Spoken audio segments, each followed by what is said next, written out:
गबरू जवान शौकी खाने और पीण के भुग्गियां पहला तेरे परोटे पर सीण के मंद मंद चलगी सकाल दा बड़त अरे न्यारे से नजारे लाइफ गम आली जीण के देख लिए जन्नत का टच फील होवे अरे झूठ को नहीं बोलूं जमा सच फील होवे खेतां आली नालियां में पैर तू डुबो के अरे चूसिए रे गंडे कती गच फील होवे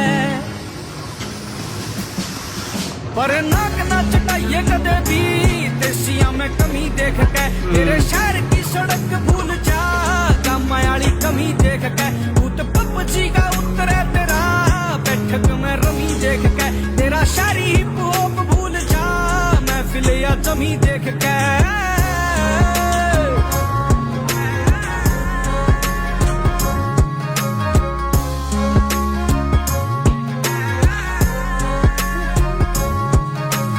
घर में भी बात चले खेत